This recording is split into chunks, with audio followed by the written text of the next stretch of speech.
Love this podcast? Support this show through the Acast supporter feature. It's up to you how much you give, and there's no regular commitment. Just hit the link in the show description to support now.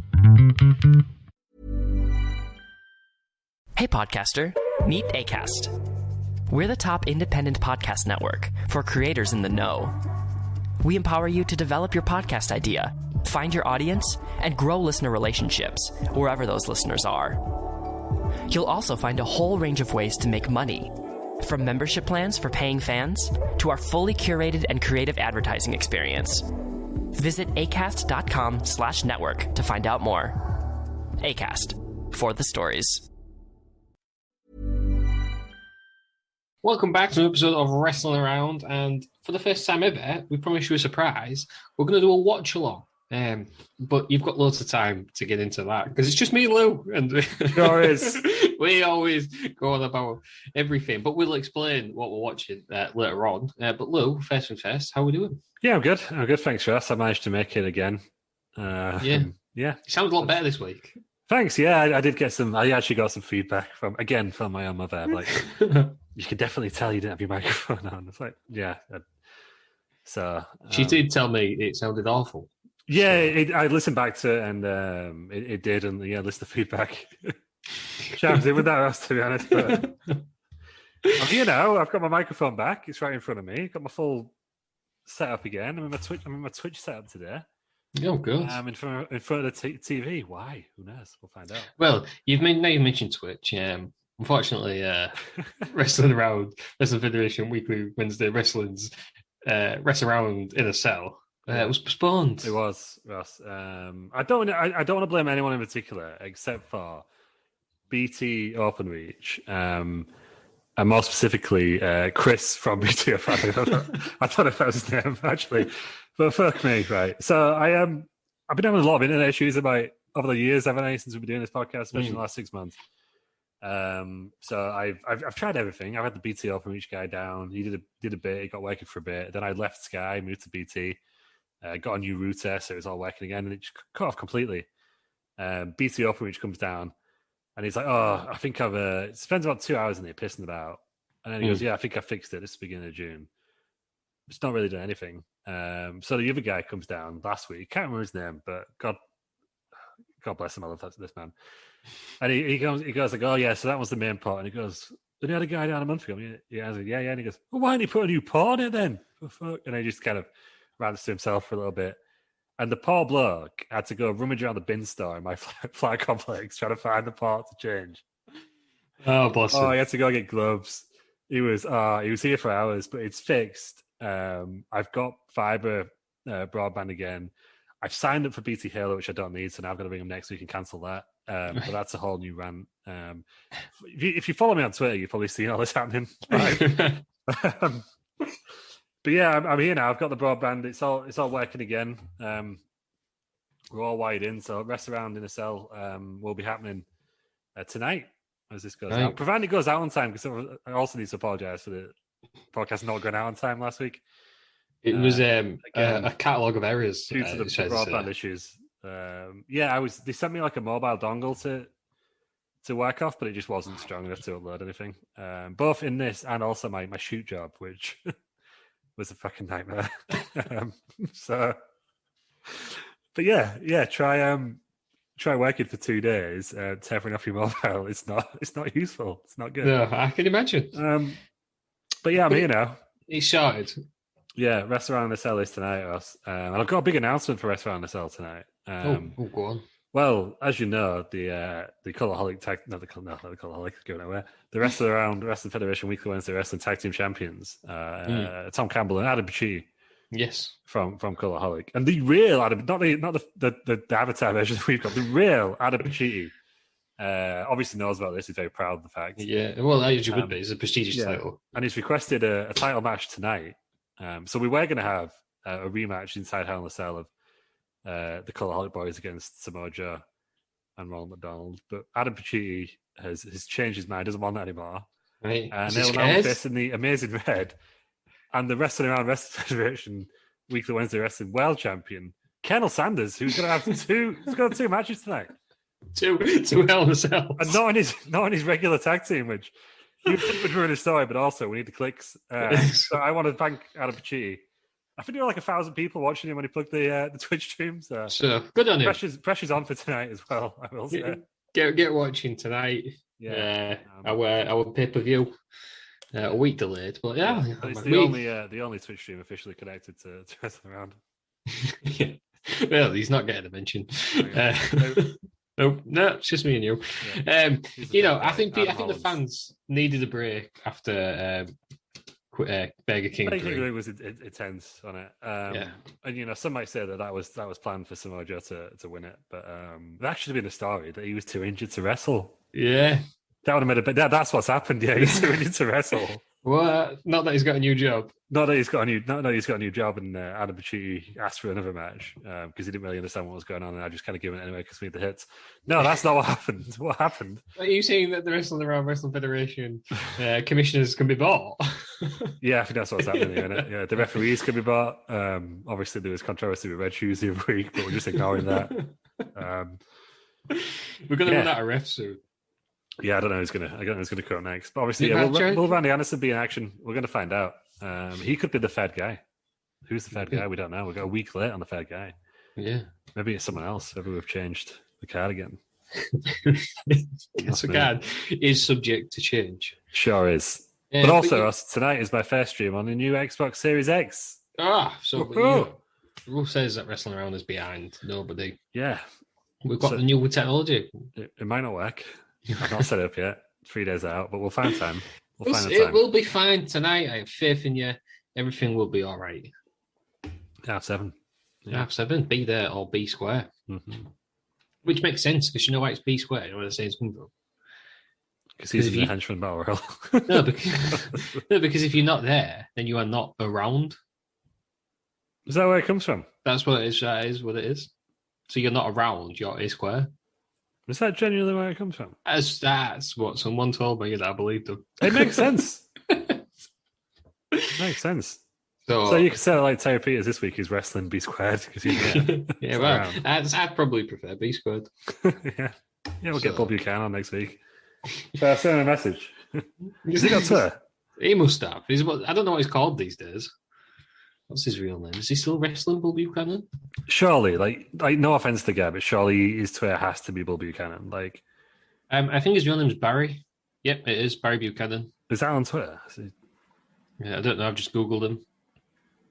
He's 53. Bloody hell. Well, I let you know famous wrestling journalist Sean Rossap. Yeah. He got his big break, I learned the other day, by randomly just tweeting Muhammad Hassan and said, "Do you want to do an interview, mate?" And he went, "Yeah, all right." Well, there we go. So this is, obviously Braun Strowman ignored us. Yep. But maybe Bull Buchanan will not. He came back in 2019, teaming with some Ben, and they won a tag team match. In the WWE? I don't know. I remember that. Barry and Ben Buchanan. Bull Buchanan has last tweeted, "Fuck the Tories." I think that's a different guy. Is that it? I don't think that's him. It could be him, can it? Like, it's probably kind of a Tory. No, I don't think we should get that guy on anyhow. Should we get him on? But, oh, no. Follows Liverpool FC. That's such a shame. Absolute shame. Yeah. No, I can't find him. I don't think he's got Twitter. What a shame. But I'm sure we'll get another random henchman on. Yeah. You mentioned Samoa Joe. He is the new enforcer on NXT. I'd like to think, I know this came out after NXT, but we said he was there, so it was. Regal listens into all the predictions for this. Yeah, well, we have to get his opinion before it goes out. He goes, "What did you cover, lads?" Like, since we did the episode on him one time, we didn't like it. Hey, well, because we didn't pick a match where he was. Yeah, he lost all his matches. 6. Back in the halcyon days when we had time to do 6 matches. I know, great. The 6, like the Batista one was the worst. That was like 6 45-minute matches. That was the longest. Well, he's more entrances, wasn't it? The entrances took forever in that one. That's because we picked at least 3 Triple H things. So. Yeah, and then a WrestleMania match against the Undertaker, and we can't have a chance. Yeah. But Samoa Joe is the new enforcer on NXT. What do we make of that? Right decision. It's very NXT suddenly becomes very exciting again. That, and because they got fans back in the building. Yeah. Although I still hope that, it's like, fair. when things get back to normal, that NXT moves out of that, because it does make it seem very fair brandish. Mm. You know, when they were against AEW and AEW were in arenas of 5,000-6,000 people and it was just a few hundred. Yeah. You can tell it's the same impact of the same issues to me. Yeah. Still do. Hopefully they move into like small, cool venues. Like imagine NXT live on the ECW arena or Hammerstein Ballroom or something. Yes. But different every week. But that kind of venue, yes, be amazing. The small but underground, like rabid crowds. Yeah, yes. the welly. Or like progress in nightclubs and that. There you go. Yeah, Electric Ballroom, NXT. They should do NXT UK though. Actually, that's obvious now. Now I think about it. Yeah, probably will at some point. Yeah, they definitely need to. But yeah, hopefully. But it just suddenly makes it exciting. Like I watched that episode of NXT for the first time in forever.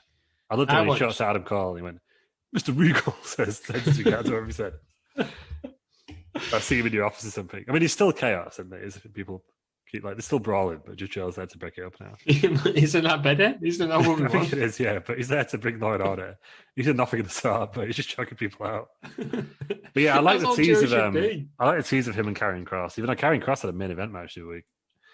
Like not the main event, is in main event the show. Yeah, talks of him and is it Bronson Reed? Bronson Reed, Scarlett in a separate match, and also Shotzi Blackheart. Who I think would be pretty cool. Maybe that's why they've got, like, no offense to him, maybe that's why they've released Ruby Riot. So, like, we've got a better match coming up, so let's just, why? I think like Scarlett Bordeaux, she was a wrestler before NXT, wasn't she? Yeah, she's not always been a manager. I know everyone's panicking a bit, but it's like, yeah, she could do something. I always felt bad for Zelina Vega because she was a wrestler before she was a manager. So she might want to wrestle. You don't know, do you? She might want to wrestle. Yeah, she can't just want to be a valet like the entire time. Yeah. So, she might do. But it's, I don't know. It's like, at least if you split them up now, you don't really have to explain it. But as if they both go into the main roster together and then suddenly you want her in a singles division, you've then got to explain it, and you're like, you don't want a bloody another you don't want another Rusev and Lana. No, just put them on different shows. Different shows. Just bring them up, yeah. Yeah. Fine. Just have them. Oh, that's Scarlett Bordeaux. That's Karrion Kross. Speaking of NXT as well, we've got the Diamond Mine. Yes. Roderick Strong is back. I like Roderick Strong. Yeah, he looks good. He looks pretty. His hair like slightly short, but it makes him look like a complete badass compared to like like he looked like a bit of a Tory boy before when he was in the Street Era. But I'm very excited about their manager, Malcolm Bivens, who was like the best guy on Twitter. I don't think I've seen him. Oh my god. You need to follow Malcolm Bivens on Twitter. He's absolutely brilliant. But yeah, so he should be really entertaining. I love a good faction. I mean, I was really disappointed when Undisputed Era split, but I understand because, I mean, I don't want to slag off Bobby Fish, but there was 3 main eventers and Bobby Fish. He's never around. He's injured again, I think, isn't he, at the moment? Like, and he's 45 now, Bobby Fish. So, like, he ain't going to go to the main roster, let's be honest. No. Adam Cole still could. Kyle O'Reilly still could. He's the second coming of Daniel Bryan, is he not? That's what everyone says, isn't he? Yeah. Well, Kyle is really, he's got, you know what? It's more impressive about him. He's got diabetes as well. Mm-hmm. Yeah, because do you remember that time he pretended to be like fainting after a match, and it was that. Yeah, I do. It was that he did it that well that there was genuine reports. I mean, it made a lot of wrestling journalists look very stupid, but there was a lot of reports going around that he was like legitimately rushed to hospital and stuff, but he was just selling. Yeah, really good. He's good though, isn't he? Yeah, I'm not sure about his mullet, but the rest of it is. No, he looks a bit like low budget Orange Cassidy, and you know. Orange Cassidy looks like love of Orange Cassidy. So, do you know it looks even worse than that? Tony Khan dressed as Orange Cassidy. No, it's a tale of two companies versus our friend Sidge would say.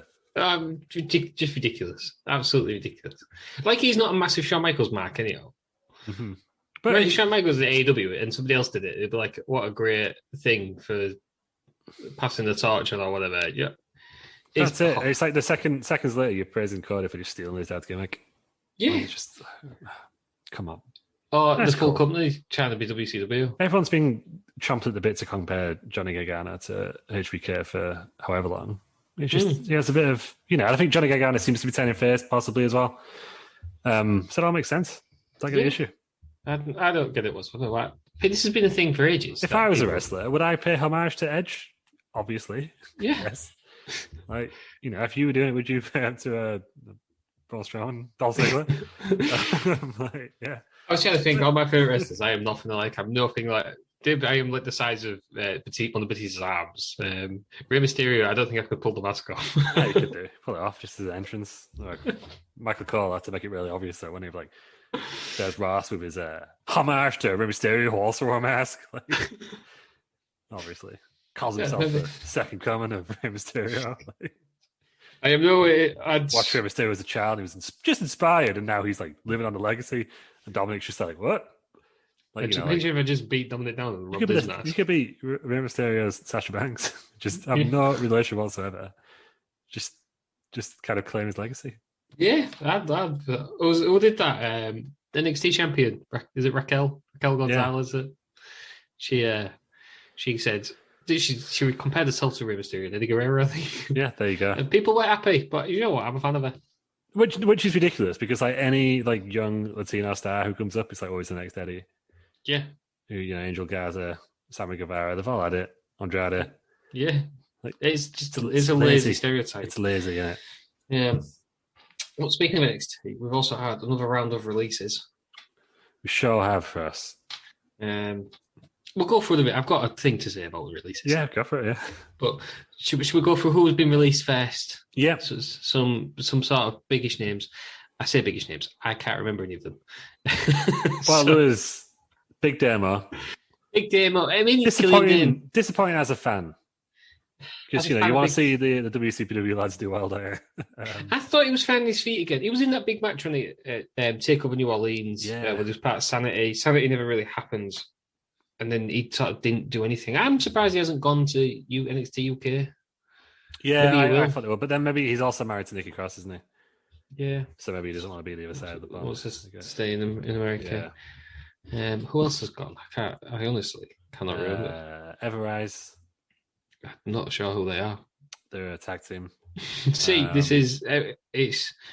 The Fashion Police, Breezango. Breezango, of course, Breezango have gone. I thought that was surprising in the fact that when you watch the documentary and stuff, Tyler Breeze seems like a popular guy and a good guy to have in NXT as like a mentor type.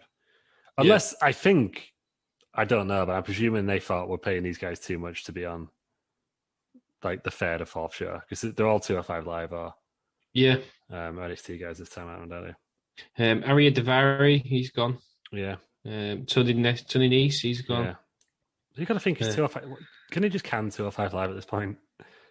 I saw a tweet of the roster was down to like 5 people. Yeah. If you don't include the NXT guys, are always on there. They just put it on NXT. Put it on NXT. Yeah. Well, they do. Kushida's on there, and they're making a big thing of it, aren't they? That's the whole Diamond Mine was around Roddy Strong going for the Cruiserweight Championship. Yeah. Just put it back on. When they crossed over with NXT UK, just have that possible. Just make it pretty cool. Make it cooler when it's not on either one. Yeah. Right. Release wrestlers. Mm-hmm. This is. It's not specifically aimed at WWE release wrestlers. Yeah. It's aimed at every release wrestler. Mm-hmm. And it's not specifically aimed at Tucker. I just happened to see an interview with Tucker where he was saying he was lied to. And it was it was a shock on it. He basically kept saying he was lied to. And I actually read the interview and it was like, oh, well, I think because they just did it. Yeah. So I was lied to. Right. I'm just sick to death of WWE wrestlers being released and going on a podcast. Welcome on either, by the way. Or going on an interview and then slagging WWE off and saying they was lied to. They were supposed to be WWE champion. They had all these big plans. Isn't it funny how you had all these big plans and then you released them month later? I don't think you had any big plans. Yeah. It just pisses me off, right? If you going to be released and you want to show them make a mistake, then do something about it. Don't go crying to the newspaper. Yeah. Drew McIntyre is the perfect example. He got released. What did he do? He went and won every single belt in the independent stage. That's ICW. And then went back and now he's world champion. I'm just... It's supporting Bobby Lashley. Yeah, Tucker, right? Jinder Mahal. Yes, go back. You've been released. Do something. Yeah. Do something different. Because obviously what you're doing now isn't working. Yeah. And then you might get another chance. Or do so well in AEW or Impact or in New Japan or whatever, and then stay there and then stick two things up at WWE and say, well, I'm not going back in here. Look, I'm worth all this money. You believe in me? But don't. And they all do it. They all do it. Sit and cry in interviews. Oh, I was promised this. I was promised that. I think Bruce Pritchard once said, Vince says to people, I could see you as world champion. And people think that they've been promised a run. It happens everywhere, though. It happens in my workspace. Like, it happens. Shout colleagues. But it happens everywhere. Like, it's like, oh, you could do this. And it's like, oh, I'm going to do this in like a week. It's not happened. It annoys the hell out of me. Just stop whinging and go and make a change. Yeah. Go do something. You're not going to get anywhere. This goes for everybody in any walk of life. Stop whinging about what could have been and go and actually do something and try your hardest to make it reality. There you go. It's just, I'm sick of every week I see. Do you think there's people do it because it gets them a buzz on the indie scene? They just want to stay you know what I mean? Like, if you think of the bitterest wrestlers, Cody Rhodes. That's all I can think of right now. But you know what I mean? Like, I think the ones who got to AEW annoy me the most because it's the same formula. It's get released, sign for AEW, Talk is Jericho podcast, so you just slag them off. And Jericho should know better, frankly. Then you end up on the same bit of the card that they've ended up at anyway. Like, this is exactly what used to happen to TNA wrestlers. How many promos have we had? WWE didn't know how to use me. I'm sorry, Billy Gunn. You went further than you probably should have. Yeah.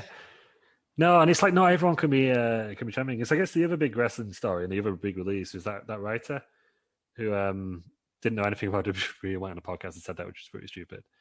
But I was like, if you're a wrestling fan, everyone they'll just go, oh, this person should be world champion, this person should be world champion. Yeah. So I don't think it's a bad thing. I don't have a problem with people getting writers out of other sort of industries because businesses do this all the time. They get somebody from a different industry. That's how industry companies adapt and do different if you stuff. Look like, I'm sure there's like Marvel directors and actors and writers who say, oh, I've never watched any of the MCU now. And, but the Owen Wilson in Loki. Yeah. Which I guess is very similar to, like, WWE and Marvel are quite, obviously they're not similar in some ways, but in some ways, like the whole shared universe, etc., is quite similar. But they don't know anything about it. They just go in and do their part. And then you can't copy. If you don't know anything about it, you can't copy. Yeah. Otherwise, you're just going to rehash after rehash. Yeah, because if I went in, I'm an Attitude Era fan. I want it to be like the Attitude Era again. So I would do a similar Attitude Era things. And then you get, you're just copying off them. Yeah, because booking weekly wrestling is hard for us. Yeah, it is. I'm learning that. Especially without doing rematches. I don't know how to do it. Yeah, it's just all these wrestlers will get released and say, well, I was promised this and I was promised that. Well, you should have done something about it at the time, shouldn't you? Instead of slagging it off now. Yeah, or go and do something. Go and prove that they've made a mistake. No, I don't like to see it. Yeah, I like it where it's just the ones who just kind of like own it. Really. Yeah, like I know it's obviously gutting. Like you don't want to see anyone lose a job, but also at the same time, I think Lance Storm was saying this the other week. It's like it's not a big deal. Like the fans these days make it. Like you said, it's always happened. Yeah, it's like any sports team. They cut the roster at the end of the season. Yeah, some people don't make it. Some people do. You don't have to be outraged. And like, yeah, the ones who want to come back will come back. Some might think, you know what, wrestling's not for me anymore, and they'll finish, and that's fine. They've had a good run. Like most independent wrestlers would kill to be in even like a bloody Tucker's position. Yeah, he's kind of living out someone's dream there. I mean, obviously, no one dreams out to be created to go exactly as Tucker, but yeah, I don't know. Like Braun. Obviously, he's, he would have said this if he came on the podcast. Maybe he's just not ready yet. But he was like, I've lived out my dream for 5 years. Cool. That's it. I don't think he wants to do anymore. This is the other thing. Not everyone can be WWE champion. Otherwise, I would be WWE champion. Yeah, it's it though. It's like, it's again, like going to Marvel. Like you've got Iron Man at one level and you've got Quicksilver at the other one. But is that guy moaning that he was only in one film and he got dropped out? Like, no, he's in a Marvel film. Like, it's just. You should be. I think you should be happy that you're at the. I like football. I'm not good enough to play anywhere near Premier League level. So if I was at the Premier League, I would be happy. Yeah, if I just don't do that. Richard Garcia, the former Hull City legend. This is going to be a weird time now. But I remember when he got released from Hull City, and obviously it was in the whole like ownership thing where it was a bit of a debacle, and I think he got released by post, and it wasn't very respectful. And I think he just said like, "Look, I've got too many good memories to be bitter."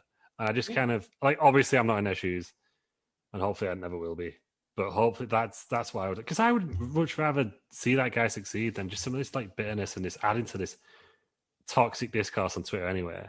Yeah. Of anytime like you just tweet like, "Oh, I like WWE," like you fucking evil, like you like it's just okay. It's a business, isn't it? A business is there to make money. Down. And it's like I think wrestling journalism needs to change on how it reports stuff.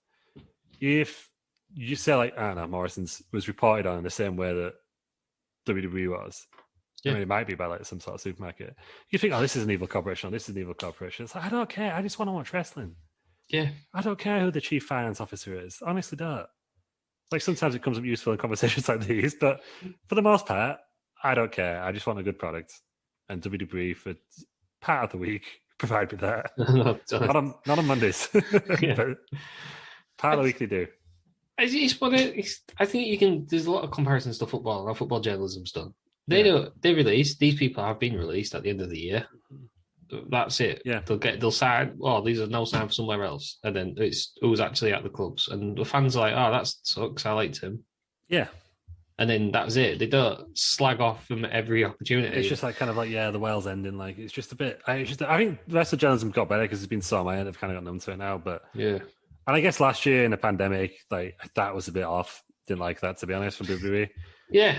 This year, everything's getting back to normal. As Lance Storm said again, to quote him again on Brian Alvarez's show. I don't know why Brian Alvarez hasn't on. The complete opposite, yeah. But he said, look, everyone's been complaining for the last couple of years that AEW and WWE are ruining the indies by signing everyone. It's like, well, there you go. Like, that's true. The indie wrestlers, like, they've got a big influx of talent now. What can they make out of it? Yeah. Which you could do. Like, we don't like Cody on this show for the most part. But you can't deny that he went out and he had a little bit of a bitch, and he has more of a bitch now than he did at the time. Yeah. But I remember at the time when he was at WCPW, he seemed like a really positive guy, and he joined the Bullet Club, and he made some smart business decisions. But now I think that he thinks the whole bitter thing just gets people against WWE and then follow his product. I think that's the way to go about it now. It must be. I think that's why a lot of them do it. It's not like, you had these shoot interviews before where it's like all drunk wrestlers and need the money. Yeah. Like these days, I think people are doing it because they want to get seen by another company. And it works. Well, yeah, and it's annoying that it does work. But I I think if you would just worked hard, like Cody's a good example. He proved, all right, I've been released. This is what it is. I think, did he ask for his release? He did, yeah. He asked for his release. He backed himself. Yeah. I would have liked the revival, but they do the same thing. They've backed themselves, and well done. You've got to the top of the card or whatever, as far as the tag team can go to AEW. Yeah. So just stop now. Yeah, we don't need the bitterness. It's like Rusev taking digs at WWE again last week. It's like, you're TNT champ now. Like, why? You are the same position, yeah. Just leave it now. Like, you're doing all right in the other company. Yeah. I don't. To be fair, I don't. Maybe I've just not seen it, but John Moxley, he did at the start, but he seems to have stopped now. Oh, I did the other week again. Did he? On his podcast, yeah. Right. He said so. It made me laugh because he said something about like WWE's promos of like too many words. Unnecessary words, and then like some hilarious guy on Twitter, I can't remember his name. I think it was like he has a podcast, like Lew Markham. Oh yeah. Said like, oh, it's not just WWE, is it? And then posted a gif of Cody, which is really funny. I thought people loved it. You follow that guy? Yeah, you should follow him. Lew Markham's a great guy. But that was funny. But no, it's like, for me, I'd rather not see it. To be honest, I think we said this in the AEW episode. I want to see that do well. I want to watch it. I want to get into it. But at the moment, it's like, it's almost like you had to pick one or the other. Yeah, and it should just be all these people have been released. Go and just, that was your chance to go travel the world. Some people, a lot of them are just sat backstage doing nothing, and now they've got a green light, and they all say, "I want to do this, I want to do that." Well, now go and do it. Now do it. Come up with your list. Do the classics. Put fucking what's it? PWG on it. All the classics, like some random indie wrestlers. I tell you what else I know, right? Just random side point now, right? I hate it when WWE wrestlers get released. I mean, I hate that anyway. I don't like to see it, even though I haven't gone. I don't like to see it. But what annoys me more is when some random fucking no-mark indie wrestler is like, give me, and then their indie name. As if like no one wants to fucking see that anyway. Like, do you know what I mean? Like, I don't know. I'm trying to think of an indie wrestler who's like, who do we slag off on it? And fucking right. So say like Roman Reigns got released tomorrow. Obviously, it's not going to happen. Braun Strowman got released. Yeah, true. You get some fucking rando like Nathan Cruz putting like, give me Joe Anoa'i. And then they'd be like, no, like, it's not going to happen. Fuck off. Stop. These guys they got released. They got to get the life sorted out, and you're just trying to make money off the back of them and get clout. That irritates me. That. Yeah, you're not coming up with a good character, and I get people have to be noticed, and yes, but there's enough TV not cameras, but mobile phones. Is you are on. It must be easier to get noticed now than it ever has before. Yeah. Because but I will say as well, though, even though I'm saying that, I think podcasts who kind of DM wrestlers straight away to try and get an interview is fine. Yeah, that's. Yeah. And if you don't want to come on here and slag WWE out them. Oh yeah. I mean, listen. WWE sucks. Imagine that, just called them out. I'm gonna get Tony Khan on here. He's done like every other podcast. Like I'm gonna get him on here. Tony Khan.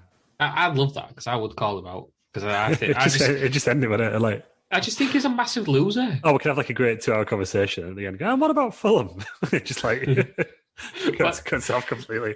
I've got Steve, the Fulham fan, on. He wants to talk to you. Yeah, he's gone. Is that it?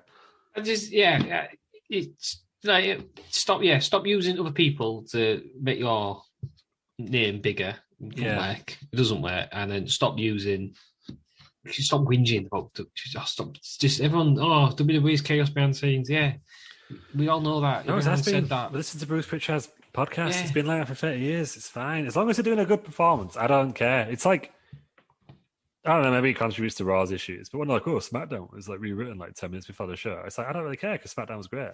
Yeah, what does it matter for Raw being like? That's just I don't know. Yeah, you don't know what it was rewritten from. No, it could have been awful. But the thing is, there's too many unknowns. So I'm telling everyone now, everyone just listen, watch wrestling and enjoy it because it's much easier if you just watch it. Yeah, watch it. We're saying this like knowing what we're going to watch next, Ross. But yeah, just make your own mind up. Watch it. Just enjoy it. Yeah, have a good time. I didn't mean to get at you, Tucker, but I just saw your interview and I'm just thinking, really, Tucker? Really? You were lucky to be on the main roster. Wow. Well, every machinery were nothing. And then until all the big tag teams moved up. Oh, this is great, though. This is shaved now. Otis was obviously the I can't think of the charisma in that team.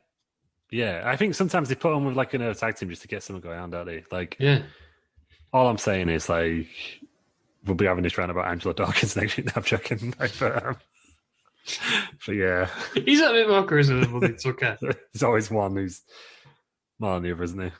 Someone's got to go through the barbershop window, don't they? Someone's Marty Jannetty. That's what it is. Unless it's the Usos, in which case stay together forever, please. And the New Day, actually. I don't want to see the New Day split up. Well, there's apparently big plans coming for them three, isn't there? Yeah. Big E's apparently being moved back. It's good, that right. WWE, right? I feel like I'm. You know when Taz used to talk through down the camera. Yeah, that's what I'm doing now. WWE, listen to this. The New Day are a perfect example of why you don't have to split up every tag team when one goes to Raw or SmackDown. You don't have to do a stupid heel turn for no reason. Mm-hmm. Just put him in like fucking Tucker. He's getting absolutely jacked. Tucker. Are we on Tucker's side or not? I don't know. I can't work out. It's a bit of both. Well, apparently he wasn't told about that until it did. But I don't know. I just don't. Maybe not so, but I don't think it wasn't. I don't think he was lied to. No, which was his big point. Maybe my omission, but. But yeah, New Day are a perfect example where you don't have to split tag teams up. You can just separate them and then they can get back together. And everyone loves pay-per-views and that with the backstage all together. Put Woods on 205 Live. They can all be on chance at once. Yes. There you go. There we go. Right, that's enough of my release wrestlers rants. Should we do the main event, what we're all here for? Yes, to quote Terry, let's move on. Who? I don't know. To quote who? Our co-host Animals. He's on next week. He's on.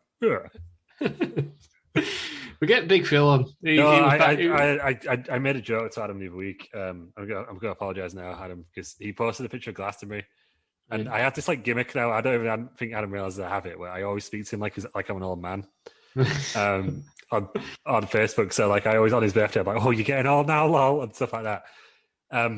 So he posted a picture of Glastonbury, and I was like, "Oh, yeah, Are you there? I hope having a great time. Kiss, kiss, kiss. And he was like, "You're taking a fucking piss. I had tickets and it's been cancelled." I didn't realise. I didn't know how to respond, so I just sent him a picture of Malcolm Bivens. Of course. Adam, Lou, sorry. Apologies, Adam. Yeah, he's took the... I know other people who I didn't even know started spouting with Malcolm Bivens pictures as well, but I apologise. He's got Bivens now. Have you took the coward's way out by apologising for a podcast a week later? He may or may not listen to. But yeah. There we go. Anyhow, the main event. First time ever, we're doing a watch along. Oh. What are we watching? ECW. What are ECW watching? The first ever WWE ECW. Because gluttons for punishment. Yeah, we're doing 2 WWE ECW shows. Well, everyone loved the last one, didn't they? Yeah. Eventually, when it was released. Everyone was really pleased with my placement of Vince on that list. What did someone say when I said, "Did we get it right?" I think it was the answer. I believe it was yes. Hell no, was it? Yeah, it wasn't a yes. Let's give a shout out to the fans. This is riveting. This is riveting stuff. I just want to get a guy's name. Don't want to get it wrong, do we? Don't want to get it wrong. It's like I used to find anything on here. He's put hell no, Donald Wilson from Goshen, Ohio. Oh, I thought you meant Donald Wilson was the best ECW champion. I don't remember him. Yeah, it was Don Wills. Donnie Wills. So Don, who was your number one, Don? Let us know. Yeah, I didn't say that. Yeah, probably Rob Van Dam. Yeah, probably. Yeah, but we put him quite low. I'm surprised that didn't get as much flack as I was. No, well, that's because I put Vince like third, Ross. So I took most of the heat. How did we disguise it? So everyone, for watch along, if you don't know what watch along is, we're going to watch it live. We're going to discuss it. Watch it with us. Yeah, we're going to sync up. We're going to do a countdown. We will do a countdown. You all guys, I'll let you have some time because I probably should have said this at the start, shouldn't I? So you would have had time while we was flapping our gums about something else. It's the June 13th, 2006 episode of WWE ECW. So I'll give you a bit of time. So we'll wait for that. There's 3 matches on the card, as we'll see. One of them is 17 seconds. Mm-hmm. I forgot about that one. It's only 41 minutes long, so it shouldn't take too long. But Luke, speaking of ECW, have you seen Mick Foley's Broken Skull sessions? I've not seen it yet. I've not watched anything from last weekend. I've not even seen Hell in a Cell yet. Yeah, I was a bit...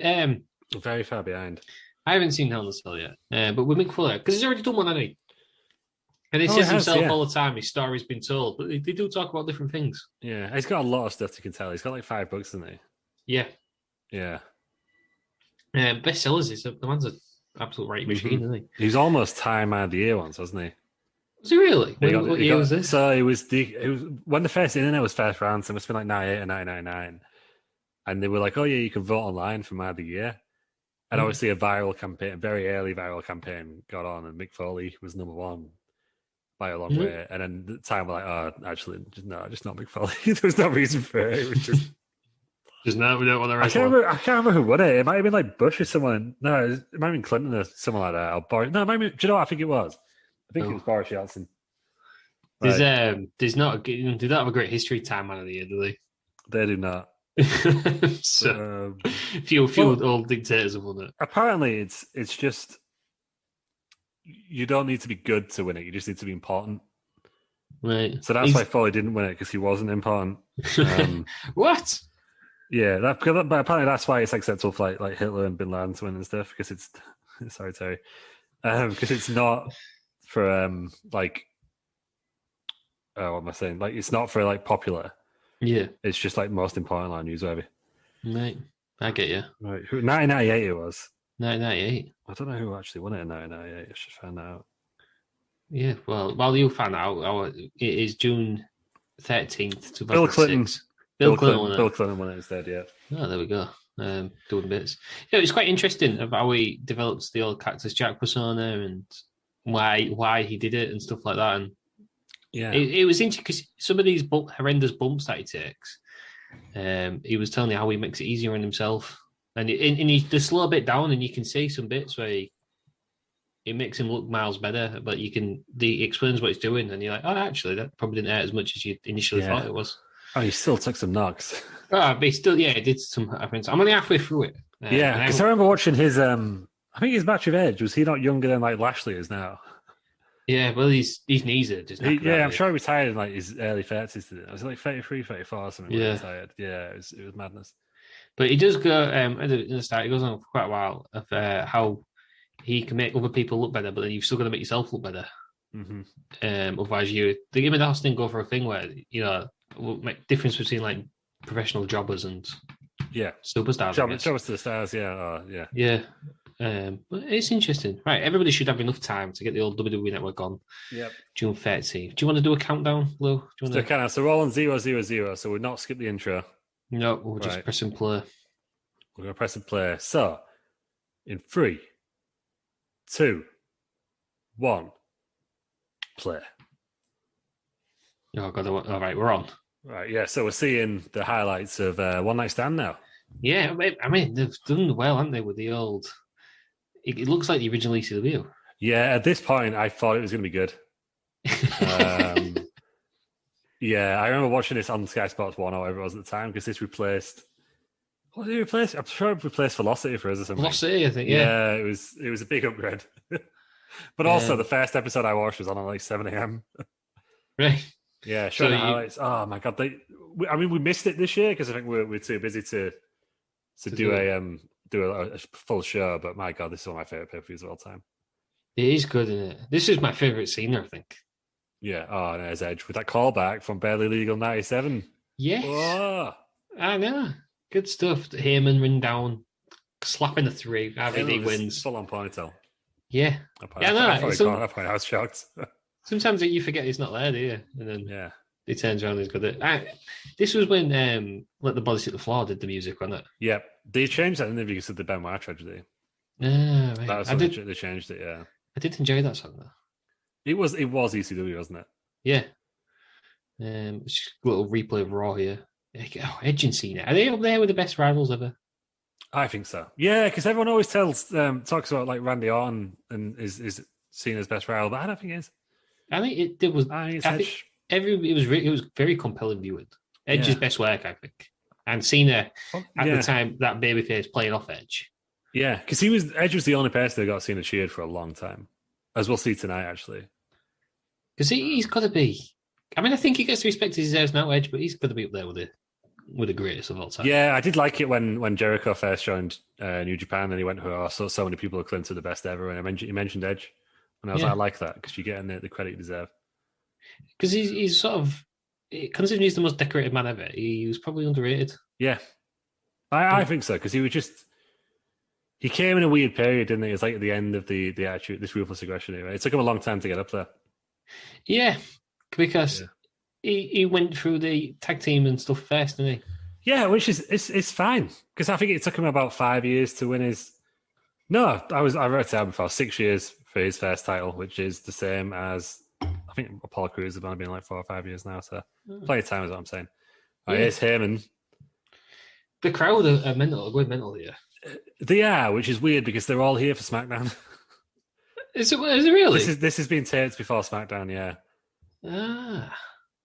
Joey Styles and Taz. But they make it a real effort to look different. But yeah, there's a lot of kids in the crowd, which gets weird later on. I will say that much. If you remember it. I think so, yeah. There's a lot of kids. There's a lot of kids in the crowd for this. And yeah, it's taped. I think unless this was the day when they taped it live and it was after SmackDown. But it's a SmackDown taping. Right, okay. It was in Trenton, New Jersey, wasn't it? Yeah. Because I was under the impression that it was the same arena as One Night Stand, but it's not, is it? No, they went back there. I think we should do a watch-along episode because it's funny. But they main evented that episode with Batista and the Big Show. Yes, I remember you saying. Went down like a steak on a vegan split. Yeah, you could see the SmackDown or like the big black curtains. Yeah, so at least they've really covered it this time. So they've put the little thing in the corner, and it does look different. Yeah, but I remember because I watched this after. I think cousin Tom stayed up to watch it. Obviously, loves ECW. And the first thing he said to me was like, "Lewis shit." he was like, "Cena's on there.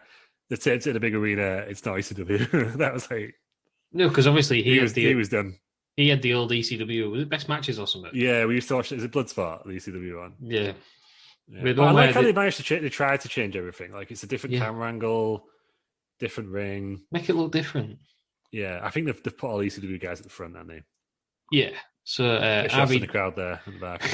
It's dead sad, wasn't it? RVD's come out with a spinner belt. Yeah. Is this him has got another what looks like a belt What's he under got his there? What's he got?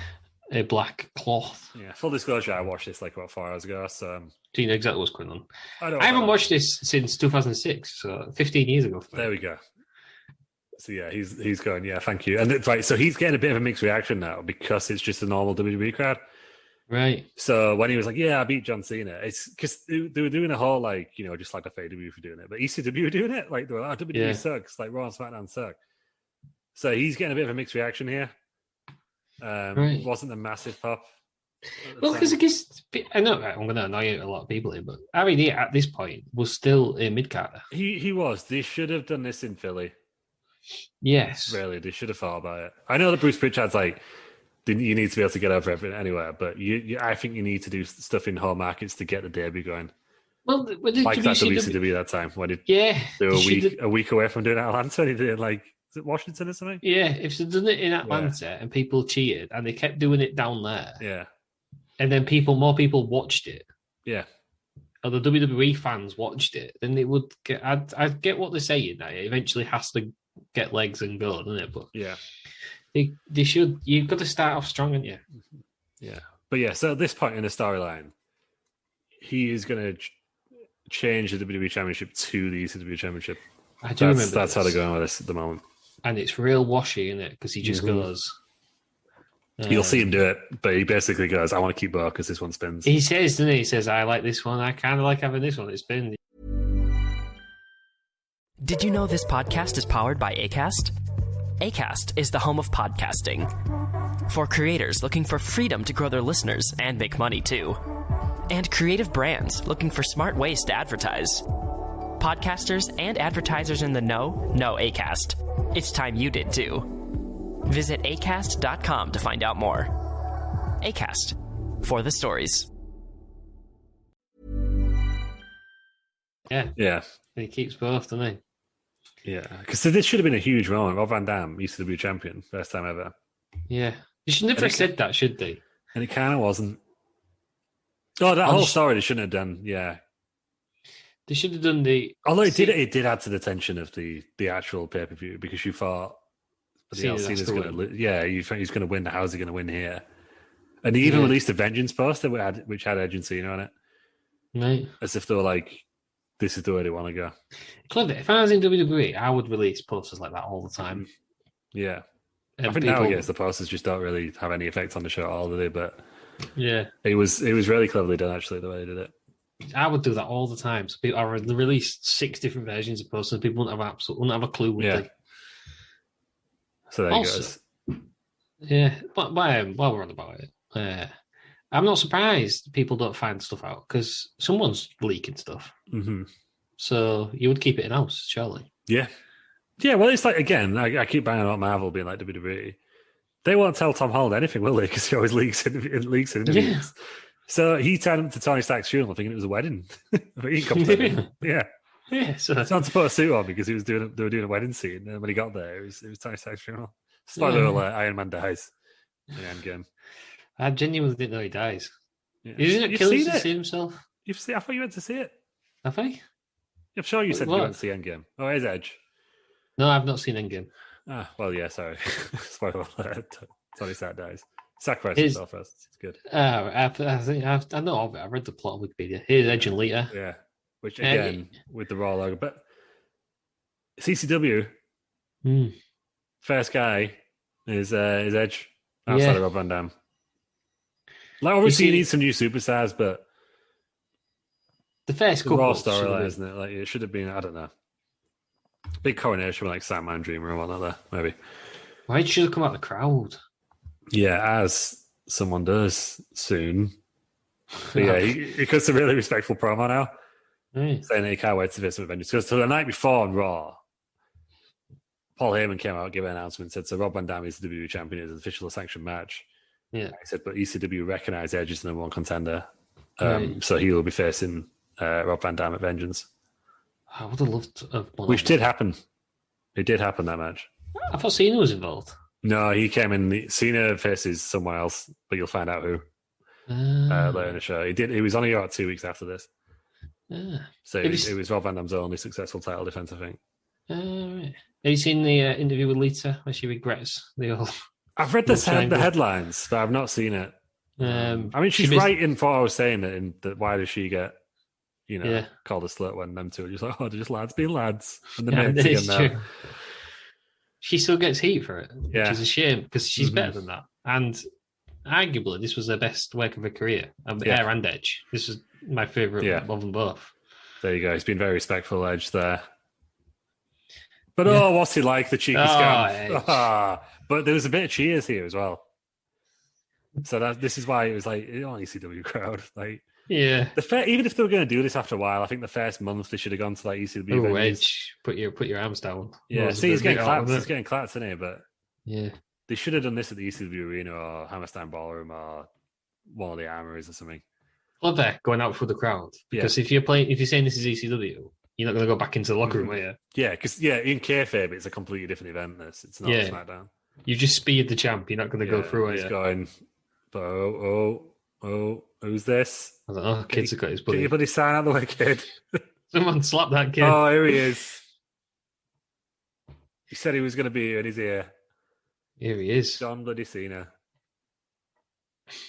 Come on, Edge, mate. You must be able to hear him. No, don't even know, does he? That guy's livid, isn't he? On the right. He's absolutely livid. Can't see him, can he? There's a guy that's like, my mate Matt. That's not relevant to anyone. So she's behind him there. Yeah. Edge can be up by Cena. Cena's having a go. So this is getting ECW, and now I've had Edge and Cena. Yeah. Continuing our rivalry. But at the same time, I think Foley said in his book, one of his books, that he doesn't really care because ECW wasn't big enough for these type of crowds, so you needed the big stars. Yeah, you have to have. That's one of the things that you've got to have the link, haven't you? You've got to have the old ECW crowds, but you've got to introduce them to new wrestlers. And not that these are new, but if you merge them together, then they might start liking both. Is this a good way to present your new champ? Be mugged off twice in the same segment. I guess it's a surprise, isn't it? It's a surprise. Okay, it just took a right hand. Is this the closest to heel Cena we'll ever see? Yes. From his main event run, yeah. Probably. This whole period, really. If there was going to do it, it would have been then, surely. Yeah. Well, apparently it was when Sheamus was World Heavyweight Champ. Yeah. And that's apparently when they were thinking of making Sheamus the face of the company. That just wouldn't have worked, I don't think. No. We had all the ECW wrestlers run out too late then. Nunzio, Balls Mahoney, Stevie Richards. Yeah, they're all backstage. Heyman's Tony Mamaluke. Tommy Dreamer, who falls down the card. Remember, like 2 days earlier, he had that amazing tag match. Yeah. So now he's saying, Heyman's like, right, I had a plan for tonight. Oh no, this promo. This promo is saying, fuck it, we're going to go to Raw and beat them up on Monday. Yeah, that's what I'm saying now. Al Snow's getting angry. I forgot Al Snow was in this. Yeah, I did. I completely forgot. No, I don't think he did. I do remember having a match with Test later on. Stevie Richards, apparently, he takes himself the most serious over him. Oh, really? Yeah, apparently. For a guy who played... First with ridiculous characters and used to wear hot pants, yeah. Yeah. He was in BWO. Yeah. Nunzio was random, wasn't it? Because he's Lugidio in this, isn't he? Yeah. Yeah. Apparently, Paul Heyman wanted to make him world champ. Wow. No wonder he's out. What, in the original ECW or this one? In SmackDown. Wow. He's in Nunzio. I should make Nunzio. You know what? Champ. Maybe he could have been if he came around these days. Oh, so this is the second segment. So it's obviously on Sci-Fi. There's a zombie here. Yeah. So this is a bit of a riff, isn't it? Right. I wrote the guy's name down. He does look like someone. I don't know who it is. Well, I'll tell you. There's a guy there in the ECF&W t-shirt saying, what the hell's going on? Yeah, I think just because when he got announced for Sci-Fi, everyone was worried that stuff was like going to happen like this. I think it's a bit of a riff on that. His name is Tim Arson. Right. Real name, Timothy R. Calkins Jr., who works in the Puerto Rican-based New Wrestling Stars and World Wrestling Council, owned by Carlito's dad. All right. In 2006, he appeared as a zombie. Imagine. He asks for the microphone. That's what he's doing. Sentient zombie, yeah. Oh, he's not there. He just literally goes, that's his promo. Sadly passed away at the age of 38 in 2015. Ah, what a shame. His cause of death was not disclosed. At least he got his big moment, He's didn't got his WWE run. he? Yeah. Do you know what I mean? In some ways, you're living a dream, aren't you, if you're doing this? Yeah. Even if it's just a cameo. It is ridiculous, isn't it? Let's feel this. Yeah. There's a guy in the front row who's really not happy. But yeah, I think this is the whole CCW on Sci-Fi. They did this There we go. Sandman. So he came out at One Night Stand and beat down Eugene. Yeah. This was his theme, wasn't it? With his new theme, which I liked. Oh, no, but it's just not Enter Sandman, is it? No, but it's like it gets going quicker, doesn't it? You could get down in the ring in about a minute, and it don't matter. This one. No, but Tommy Dreamer and Sandman coming in. Mm-hmm. And then to Enter Sandman at One Night Stand 2005 is the best entrance of all time. Oh, just Tommy Dreamer just going, yeah, whenever it comes down. Great. Love it. But yeah, it's the Sandman. The Sandman was fucking cool at this point. Yeah. I absolutely loved the Sandman. He got sued, didn't he? Or threatened to be sued by someone who's injured apparently in one of his entrances. Was he throw the can or something? Yeah, somehow they hit him with candlesticks. I don't really know what happened. Well, yes, he's had to stop people hitting themselves in the head with that, isn't it? Yeah. Oh, God, yeah, it happens at One Night Stand, doesn't it? Where someone just got the cane. Just smack himself in the head with it. Have you seen the clip of him, like, doing an indie show in somewhere in England, and it's like a high school or something, but they play the wrong music.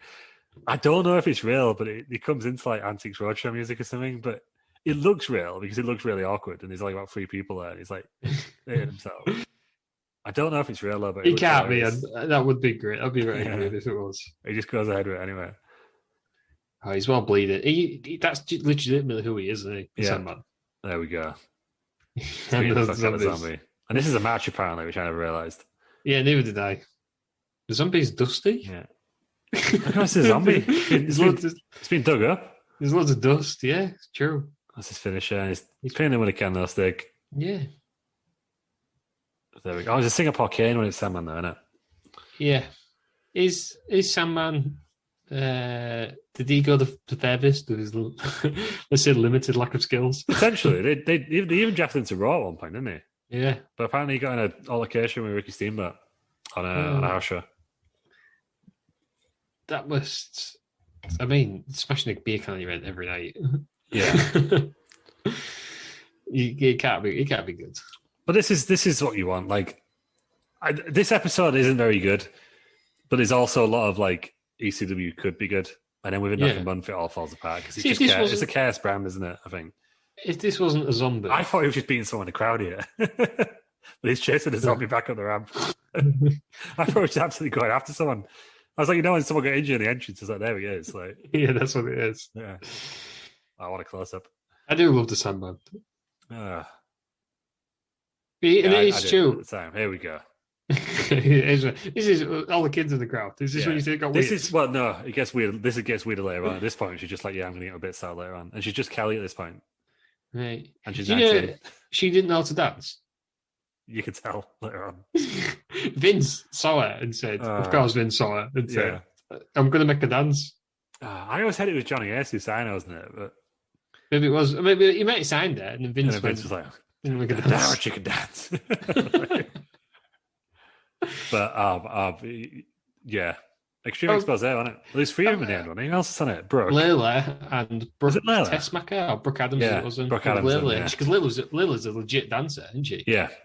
She's a legit man. Was she like a, I don't know, a cheerleader or something? Yeah, she was at one of the LA Lakers or something, wasn't she? Yeah. Right, this is the entire segment of this now.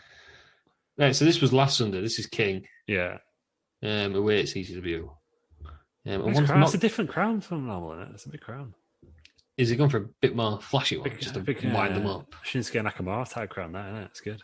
You gotta love King because he just he plays it well, doesn't he? And I wonder if he actually legitimately hates ECW. Extremely crappy wrestling, as he calls it. Because he's old school, isn't he? He is. Yeah. Look at this. Watch this slap. With Joey Styles. His glasses. Who was it who Joey Styles beat up? JBL. JBL chance I forgot him. Dexter didn't have like a Tory rack or something on it. Joey Styles is from this locker room though. You must think he must be hard because he looks like a Poindexter, doesn't he? There's Taz. So you would think a lot of people have tried to have a go at Joey Styles. So he must have Yeah, I something think wrong. that's supposed to be what. Well, JBL used to have a go at everyone, wasn't he? Yeah, It's a bit of a prick, but hilarious on a live show. he was. Here's Taz. In his Brooklyn gear. It's interesting because these are two wrestlers who have done a lot in the wrestling ring, but you associate them both with commentators. Yeah. Both done pretty good. Two of the best colour commentators you say at some point. Yeah. So King went down. Joey Styles jumped on top of King. Like, this is cool, but at the same time, I was thinking, why have they had to protect King? Yeah. There we go. It's risky for There we go. He was going to do the pile driver. Taz gets him in the Taz. This was the opening match as well of the show. Yeah, but it's the opening match and it gets everyone up, doesn't it? Yeah, and also it gets Taz on commentary, doesn't it? Yeah. Ted Hankey doing the old. Oh my god. Doing the old arm. There's the other guy, Van der Voort, it looks like. Taz picked up the win. Yeah, that was the full segment. Free match. Taz. Who's this? Kurt Angle. Yeah, Angle. ECW Zone. So the wrestlers we've had so far, we've had Cena, Edge, Kurt Angle, Rob Van Dam. Yeah, Kurt Angle was actually legit ECW wrestler at this point, though, wasn't he? Yeah, which doesn't make any sense because everyone knew the story of him not wanting to be there. He didn't want to go either, did he?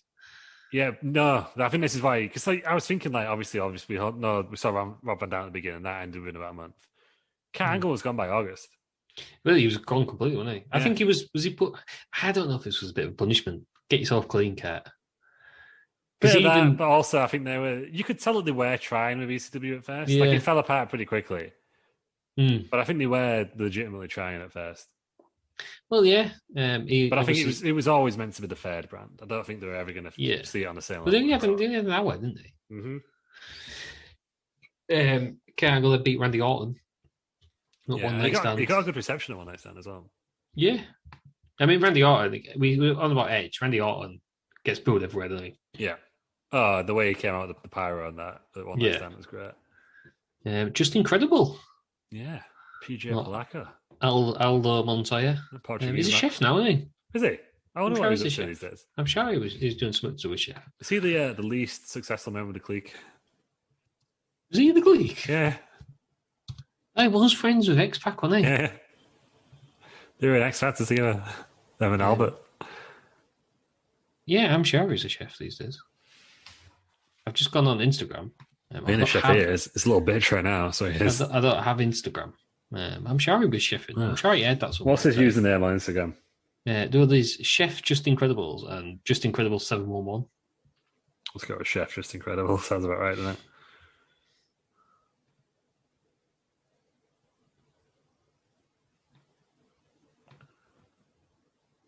He's what? Let's just do a time check. Lou, what time are you on? What's that? I don't know. Hang on a minute. This isn't very good, is it? I'm on 21 minutes 54. How am I on 21 minutes 13 seconds? Oh my days! What's happened here? I'll skip forward. You skip, right? Because the people are on my time, right? Yeah. Yeah. Well, we think. So I'm now 22 minutes. 22:10. I'm on. Close enough for us. I'll do 10 seconds. Yeah. That should be about right. Yeah. Is Cat laying on top of Just Incredible? He is. Yeah. He's married him. What is it with Cat? Just loves it. Well, this is like not long after the whole bestiality sex, which I think he keeps mouthing. Just slapping his head now as if he's not also bald. He did that to Orton, though, didn't he? Yeah. Headbutt from Kurt Angle. This was where they just portrayed Angle as an absolute badass, didn't they? Yeah, he was the wrestling machine at this point, I think. Because he's not gone. It's not been that long since his thing with Undertaker. Yeah, that was early in the year. Yeah, WrestleMania 22 that we watched, obviously. So he'd lost. Well, had he lost the title at WrestleMania 22 to Rey Mysterio? Yeah. And then so before that, so I'm sure. Yeah, he ended up on Raw for a bit, didn't it? Was there a draft? There must have been a draft. Yeah. Kurt Angle wins ECW Gum Shield. He's intense. He's there. He's intense. He's a very intense man, isn't he? He's too intense at this point, isn't he? Obviously, yeah. He's on painkillers. There's an episode with Stone Cold on his actual podcast, not on the WWE Network, and he's kind of so open about how many painkillers he was on and all the troubles he had. It's well worth listening to. Yeah. I think it just come out how many was it Vikings he was on. Yeah. And Stone Cold was like, I had no idea, and he was like, yeah. And yet he still acts at like the way he did. And he was he was effectively he just didn't want to take any time off. No, just didn't dare take any time off, did he? Yeah. But yeah, so now he's got a promo like it's intense. He's coming after the title, he's after the roster. He never wins it though. That would have made it because I remember he was on SmackDown and he was portrayed as like.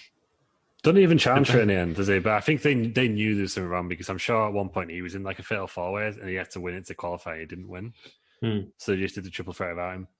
Yeah. And I think that was right before SummerSlam, which I don't think he was on. But he was like Brock Lesnar at one point. Yeah. He just beat everyone, squash matches. I think if he was healthy, they would have built the brand around him. He probably would have beat RVD. Would be my guess. And that would have legitimised it straight away. Yeah. No disrespect to the Big Show, but he's never held the title for very long, has he? No, and the Big Show wasn't very good at this point. Oh, so here's Paul Heyman. So now he's saying, right, I did have a main event, although we don't know what it was. But fuck that, we're having an Extreme Battle Royal. Yeah. And the winner is going against John Cena at Vengeance.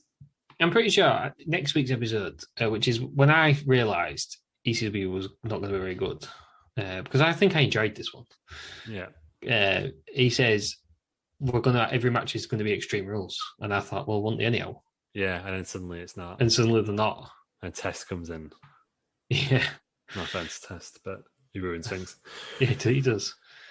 He's one of them, and he's like the Middlesbrough of wrestling. Yeah. Middlesbrough's just had all them great players like Mendieta and stuff, and then just ruin Michael Reiser, Garrett. Yeah. You've ruined Michael Ricketts. I mean, it's a whole City fan house. We've done that a few times. Yeah, but not as bad as Middlesbrough. That's true. Mate, they took an up-and-coming Bolton striker, Michael Ricketts. Yeah.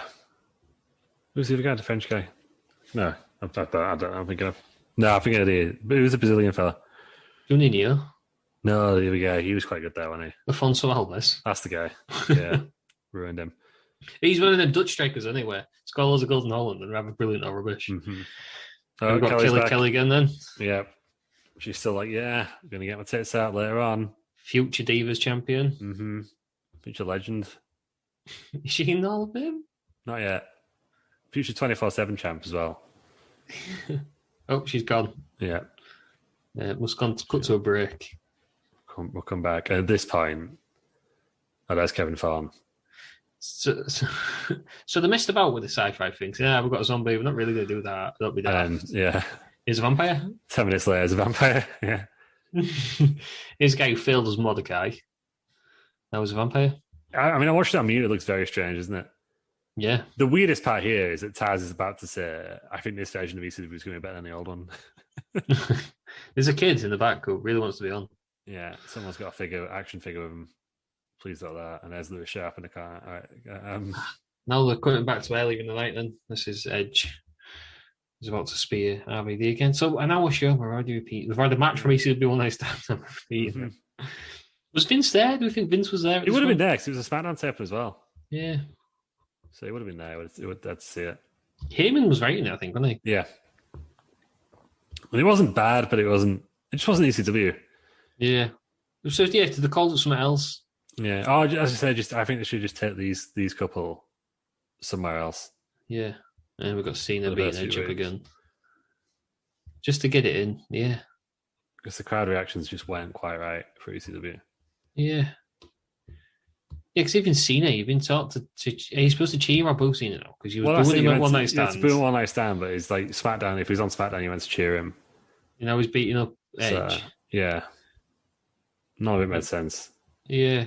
Are him and RVD good guys or bad guys? Yeah. Now we're supposed to cheer. A storyline like that would work if you had different crowds. Yeah. Which is how it went to Bret Hart. Yeah. Everyone loved him in Europe and Canada, but they hated him in America. Yeah. But I think when you've got the same crowd, it's just a bit hard, isn't it? Yeah. Because you spent 2 hours cheering someone, and then an hour later you're supposed to boo him. Oh, I missed that Cena decked him. Yeah, he beat him for no reason. That's why he's in the Battle Royal. That makes sense now. Watched that twice and I missed it. All right. Here we go. Who's this? Oh, we got here. I can't actually remember. Oh, this is Kelly. There we go. Oh, she's just Kelly at this point, I remember. Oh, sorry. Kelly is out. Well, there we go. He says if you go on the jump to section of the the thing on WWE Network, this describes this as Kelly puts on a performance. Yeah, she does in a way. It's not one for the children, is it? There we go. I when... can't expect it to be interrupted, but no. Does Mike Knox not come out? No, he's not on the roster at this point. She just does it. There we go. I mean, this is wrestling. Is this wrestling? This is what it was back in the day, wasn't it? This was 2006. This is not acceptable in 2006. No, it was. It's not long before this. Edge and Lita were like shagging in the ring. Was that acceptable? Oh, it happened. I remember watching another one. Triple H was like boning dead guys, dead women. It don't mean it was acceptable. In the Attitude Era, it was all about this, but I thought we'd grown up at this point. No, this is a society. Ruthless aggression in some ways was worse because it was trying too hard. It was for WWE. It's my favourite era of wrestling, but it tried out at the time. Is this why? Yes, well. Bless her, she can't get it off. It goes on for ages. Oh, God, imagine you've been savage. I'd rather be the zombie. No, well, she just... Oh, you'd give up. Well... She She's just like, yeah. Oh, this is... I take it that wasn't supposed to happen. That was it, yeah. There's kids in the crowd. There's a lot of confused 13-year-olds. Mm-hmm. There's a lot of like parents who are like, what do I want my child to? There's a lot of 13-year-olds sat in the crowd saying, Dad, I need to go home now. Yeah. There's toilet break for all the kids right now. Oh, that guy. The guy in the front. Oh, is he what's he doing? Is he doing something? He's fallen asleep. asleep. He pretends to fall asleep, and He's Nakamura. Bloody dirty Mark. He's bored. He's bored stiff. But to be fair, there's a lot of people in this crowd who been in the mum's basement for the past 15 years and probably enjoyed that. Yeah. Here we are. This is what we want. Tommy Dreamer. It is, but it's just a random guy in a battle royal now. Yeah. Yeah, he should have had his own match, shouldn't he? 2 days coming off that other one. Where's Terry Funk in here? I think. He needs some rest, Terry Funk. I don't know why, but the steps are not quite pushed in place. It's really annoying me. Mm-hmm. Used to be steps. No, the ramp used to go all the way up. They should have carried on with that. Some good stuff you could do on there. Who have we got next? Sabu. This is Sabu. I loved his entrance music. Obviously, we can't hear it now. He's another one who maybe should have come through the crowd. Yeah. I'll bring back the stretcher. He needs to come out on the stretcher day. I did like this little entrance out in the corner. They made an effort to make it look different. I understand that like production costs mean it was cheaper to record at the same time as one of the other shows. But at least they made an effort. I just thought for the first month or so have it do somewhere else just to. You don't know if it was selling out. You're selling out or not, though. Yeah, I think there's a few house shows. That was the weird thing. On their own. But then, even then, I think within like a couple of months, it was SmackDown ECW house shows. Yeah. We've gone to a break. Al Snow with Head. Yeah. Who else is it? A lot of people in the ring. They're all here now. Ah, Roadkill. Yeah, I thought it was Bam Neely at first. Not gonna lie. Who's that? Who's next to Roadkill? I can't work out what that is. Stephen Richards. Yeah, I forgot about him. He's here. Got his long hair back after the old right to censor. He had a good run for what he was. Yeah. Right to censor, don't they? There's a trash can there full of weapons. Yeah, so it's a battle royal, but you're allowed to use weapons. Right. I really can't work out who that is in the corner. If I click off the screen, I'll go behind again. Is it one of the FBI? No, this is the FBI. No, this is the FBI. Yeah. Little Guido, Big Guido, and Tony Mamaluke. I can't remember her name. Is that Don Murray? No. I can't remember her bloody name. Don Marie wasn't with the company at this point, I think. Francine. It's Francine. There you go. Somehow managing to wear less gloves than Kelly. He's a big lad, Big Guido, yeah. I like full-blood Italians. Good, underrated workers. Yes, here he is. Balls Mahoney. Balls. No chair though. Come on, your chair's swinging free. No, but he did all right actually. I think he stayed along a lot longer than some of the ECW guys. They must have liked him backstage. I think. I can only remember him doing the strip poker. Oh, yeah. The Big Show. It's slightly different music, and he debuts. He's got like a new finisher now, hasn't he? This is his new music, wasn't it? Well, I say he's still got now. Obviously, doesn't have it now, but had it till the end, didn't he? He had like some sort of clutch now, didn't he? I can't remember what they called it. I want to say clutch, but that's not it, is it? Cobra clutch. Yeah, Cobra clutch slam. Yeah. Would it be? He basically just chokes on it. He was very angry, wasn't he? Yeah. He was like, he's signed for ECW, but he's telling people to F off. He's massive at this point. He's the heaviest he's ever been, isn't he? Yeah. I think he retired at the end of the year, didn't he? Compared to how he looks now, imagine how more he would have done if he'd have got in shape earlier. Yeah. I think it was Cena who said something to him on it. He was like, oh, I don't need abs, I'm a giant. And then Cena went, oh, yeah, who'd pay for a giant with abs? And he was like, oh, shit, yeah. Yeah. Right. Oh, he's just toying with roadkill here. Yeah. Elsno's got a trash can. Everyone's been cleared out the ring, apart from Big Show. But importantly, not over the top rope press. No one's eliminated yet. Through the old middle ropes. As we go into the break. I think it's the break. Yeah, we got. He's been killed by the breaks, isn't it? Absolutely killed. Yeah. Who is that?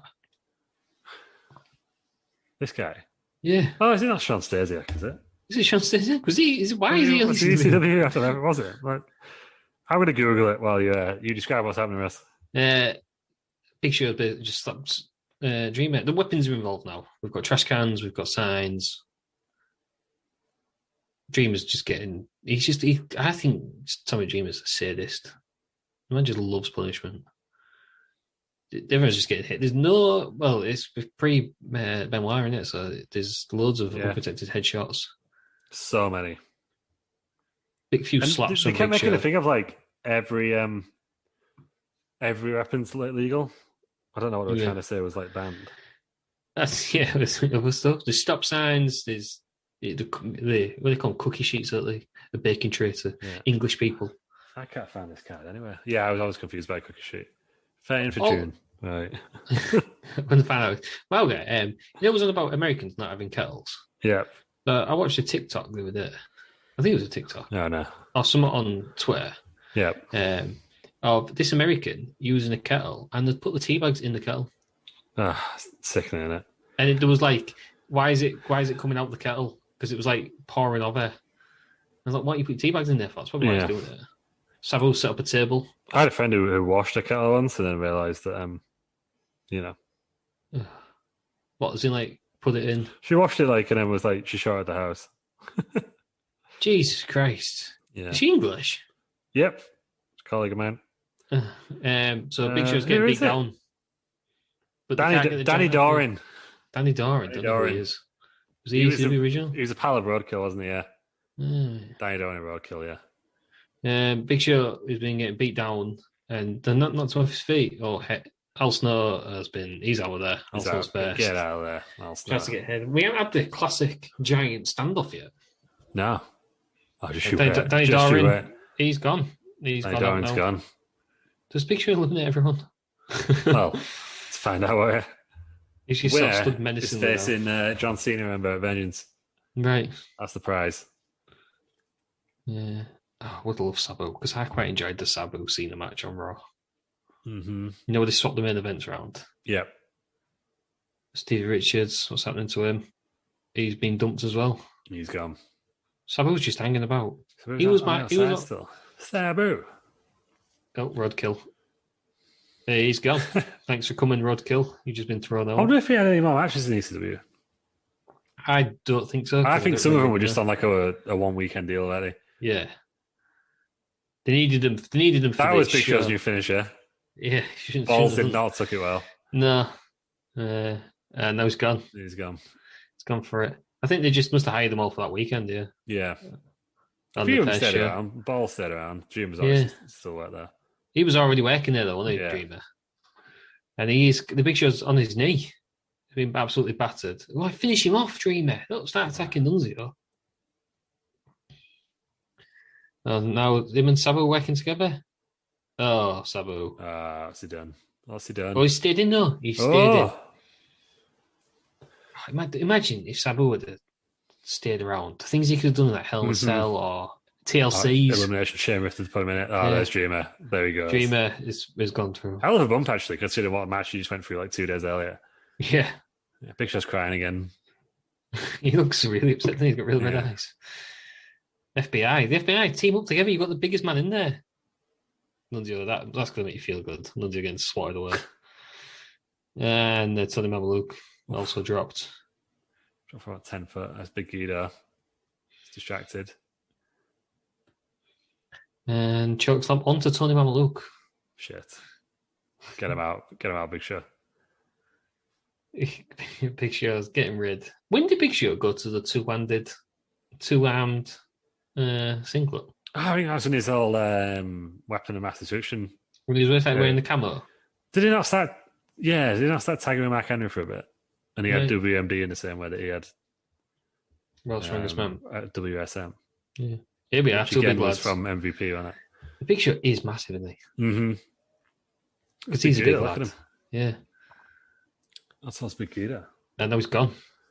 He's gone. Is he gone? Has he gone? Uh-huh. I love Sabu, but he takes forever, doesn't he? Yeah, it's like shush. Also, I'm going to pause. Big Show and Big Show's gone. There you go. There's your winner. Sabu is the winner. Sabu. I do not remember that match. You know, Cena made him tap out, and everyone got really angry. Right. Yeah. Was it at least hardcore Extreme? I believe it was. No, it was a lumberjack match in the end, I think. Not good. So them two had quite the feud over the title in the end, didn't they? That was the only good ECW title feud I seem to remember. I just wish he'd. Yeah, I don't think he worked well in that thing. No, I don't think he'd be himself. There's probably a lot of them on there, I think. I did like it. And he was fun to play as on the games. Yeah, and he's still doing indie dates now, Ross. Is he really? Yeah, he was like 50 odd now, isn't he? He's got to be held together with rubber bands and chewing gum, hasn't he? Yeah. Sabu. It's not a good word. Terry Brunk. At least you've seen Sandman, you've seen Sabu, you've seen Dreamer, you've seen RVD. 56 years now. Jesus. Living in Vegas. Yeah, I 100% thought Sabu was going for a table. Yeah, there you go, yeah. ECW, Joey Styles to close it out. With a young Lou Ferrou back there. Have you ever seen the Crazy Frog Bros? I have not, no. Nah, well, Google it on your own time. Right. I won't do that. Yeah, he looks like one of them. That's what we're taking from this show. It's basically two nerds dancing like whenever Crazy Frog was around. Yeah. Dancing to it. Like, you know, like early YouTube where it was just full of weirdos from that era. Yeah, fair. Right, I was going to start another episode, which I don't want. So I'm going to cancelled stop that. Yeah. Everybody should have finished now. There we go. Just finished. What do we think then overall? Had potential. You could sort of see where it was going though, wouldn't you? Yeah, you could. You could see where the storylines would have gone had the kind of like, you know, him stay off the weed, basically. That would have been, that's one of the big what ifs, isn't it? Is that? And his what if Kurt Angle like wasn't like so fucked up? I don't know if he'd have gone though, if he wasn't. Yeah. So there's just those two in there, because it's like you can see the potential there, but you've got to think like 6 months' time, we had December to Dismember, it'd gone, it was done. Yeah. Do we ever think that we'd see Ezekiel Jackson as champ at this point? No. Or even Christian, to be honest. Even Johnny Nitro, Matt Hardy, yeah. Just. Do we expect them to be champions? No.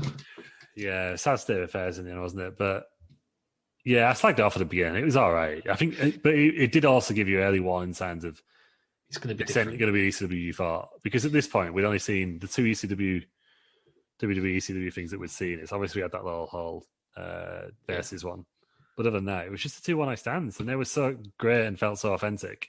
But the second one night stand is very. If you watch them together, and I think I watched, it must have been Brian Zane, and he mentioned it. It's very WWE heavy. Yeah, it is. It feels more like a WWE show. Yeah, and it's a bit more polished, but at least that type of it was WWE influence, but it still felt a bit ECW-ish. It's a crowd, wasn't it? The crowd was 2 days later, yeah. It's like, I think it's the aesthetic, which I always go on about for like every show. It's why the product's been suffering now since to be in the Thunderdome / Performance Center. Yeah, missing the crowds. Yeah, just you need that rabid crowd for ECW because that was part of the attraction. Yeah. Same reason why I think NXT takeovers have suffered recently. Because a big part of those was just the rabid crowds in those big arenas, which you're not going to get. Made the good matches better. Yeah. And like NXT TakeOver London is probably one of my favourite NXT takeovers. And why? Because the crowd was amazing all the way through. Yeah, exactly. And even like NXT UK, which like isn't the funnest show to watch, but the takeovers are always great because the crowd's always absolutely going for it. Shoes off if you hate Gibson. Yeah. You don't get that anywhere else. I'll just randomly pop in for Adam Cole coming through the crowd. Oh, on out. That was right next to us. We slagged them seats off all the way through. And then we just got the best moment. Yeah. They literally ran straight past us. Yeah, they were shit seats. I literally got the worst free seats in the building. Yeah, that is. We was at the back row. Back in row. The corner. Yeah, so behind the screen somehow, behind the entrance. But it was a good show. I can't believe that was the same year that the pandemic was 2020, though, wasn't it? That's the last wrestling show all three of us went to. Yeah, that is true. I went to the NXT tape in New York the week after, and that was it. No more wrestling. I can't wait to go back. Yeah. Well, that was the show. That was easy, but I think ECW should have kept it a bit more hardcore. Should have put it on late at night. I think it was late at night. I'm sure it was on 10, 11. Like it was a bit later on. It was just, I guess you can't, even if you're gonna have those, you can't have those violent shows when you've got a crowd who are there to see SmackDown. And that probably was some. But if they'd have kept it hardcore violent, you could have used that as, if you wanted to put your secondary champions there, you could have used that as a breeding ground. It's like you're in to toughen people up. I've gone to ECW. I've come to ECW because I want to toughen myself. You know what I mean? Yeah. So they could have had it. Well, eventually it was NXT, wasn't it? But it's just so watered down by this point, and it was very character driven now and the wrestler driven by the end. Yeah. Well, it's a shame. It's one of them things, but has it harmed ECW's legacy? No, probably not. No, I think people even remember it because this was so bad in the end. Yeah. People look back at the other ECWs as if it's even better than it was. Which was not wrong for long at all. No. Yeah. We've had more years of ECW tribute shows now than actual ECW. I think I read somewhere. Which is part of his charm, isn't it? But that's why he did so well. Yeah. That's why the man's a genius. Not because what he's doing now or he's booking now. He managed to get that. Yeah. The most successful indie promotion ever, I'd say so. Yeah. They were like, I don't know if you can. Yeah. Well, once you get to national TV, I don't know, because you still think Ring of Honor is indie, wouldn't you? MLW, they've got TV show, don't they? Which there was a Miz indie. I don't think you can call New Japan indie. No, have Impact's gone back to indie? I don't know. I'll say no. Look at it. Let's not go there. I don't think you can call AEW indie. No, you can't. Indie influenced, but not indie, obviously. Yeah. If you have people on permanent contracts, you can't be called indie. Yeah. Exclusive contracts, yeah. Exclusive contracts, yeah. Yeah. There we go. So, who knew that? Listen to this episode. You find out who was going to be indie. Yeah. Next week, we're going to do another surprise. Yeah, I don't know what we're going to do next week, actually. We don't even know who'll be presenting, or else he'll be here. Yeah, who will be back? Who will be here? We'll be on streaming, finally. We'll be on Twitch. Yeah. Next week is our interview with Braun Strowman. And Tucker. Tucker's going to call me out. Tony Khan. Imagine we got all three on, just like a round table. Tucker, Braun Strowman, and Tony Khan. Wow. That would get us headlines. That's what we need. Yeah, it would be. Nobody would expect that, would they? Yeah, we'd get those headlines one day.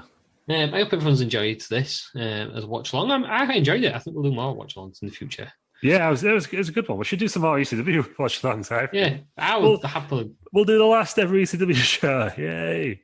Do you know what we'll do? I'm going to say it now online, so we'll figure it out. We'll do it on our Twitch when we're allowed, or we'll work it out how to get 2 cameras. We'll watch all ECWs. All the ECWs. Oh, well, WWE ECWs. All of them. Yeah. Wow. We'll make it a weekly show. We'll do it on Friday nights. That's a bullshit. Yeah, Friday nights is good. Yeah. Oh, Sunday morning, maybe we could do. Sunday nights and Sunday mornings. Yeah. I think people would watch that. Yeah. We'll do all of them. Do ECW watch along. Let us know if you're interested in that. I might do it anyhow because I stopped watching it. I'd love to know how bad it was because I'd stopped. There's loads of it I haven't ever seen. Nah, you don't. You love WCW. Yeah, WCW was great. ECW wasn't. ECW was just bad. This is a finite one, though, isn't it? So because ECW was like knowingly bad. They knew they were putting out a shit product. They just had to put it out. Like WCW was trying to fail at times, but trying. We'll see. We'll make our own minds up. Yeah. There might be some bits we enjoyed. There might be some things you forgot about that you actually did enjoy. Yeah, maybe, but no. So we'll do that. We'll get it on. We'll on the Twitch channel. So our Twitch channel is Wrestle Around. It is. Join us tonight. Twitch.tv/Wrestle Around. But currently we have our own wrestling promotion, which is better than ECW. And better than WWE, I would say. Yeah. Number one wrestling TV show of all time. Yeah, for sure. It's our big headline pay-per-view, Wrestle Around itself. It is, and we're going to have a special ASMR Fairy Week next week as well. So, right, there we go. Getting for that, yeah. Yeah, the fairies love it. So, you want us the fairies #1 wrestling show. Next week, Bunny, the man. Some of the say he should have probably won that tournament. But...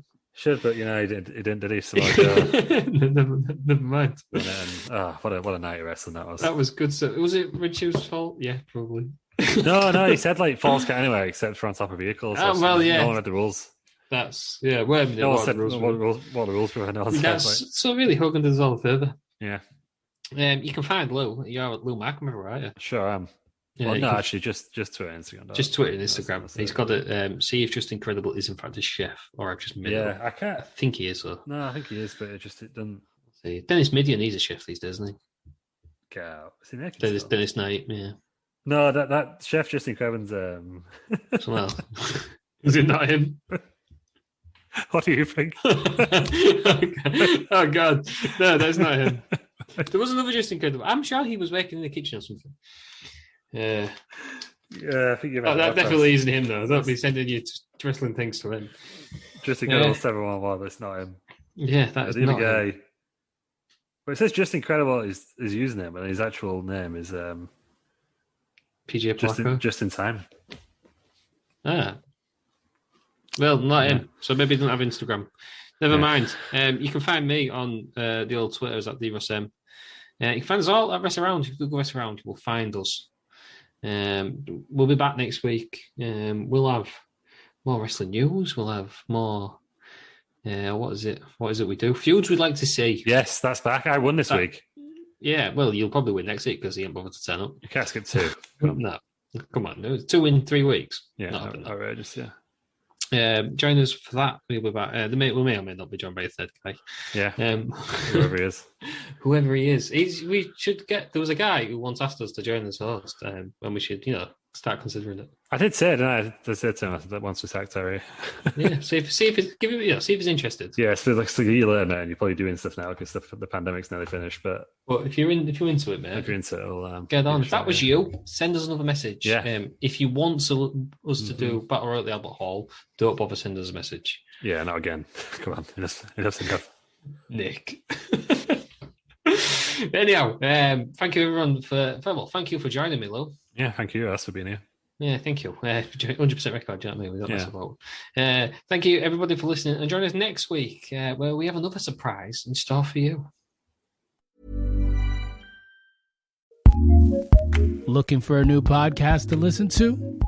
Here's what we love, courtesy of Acast Recommends.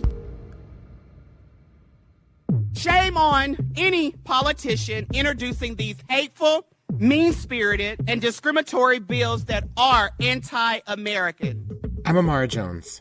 Come join me in a new podcast presented by Translash Media. What the other side is arguing for is a constitutional right to not have to share space with trans people.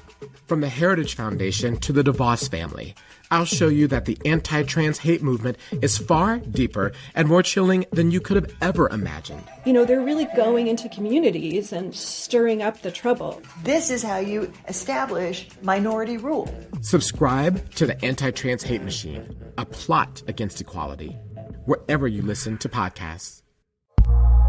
Acast recommends.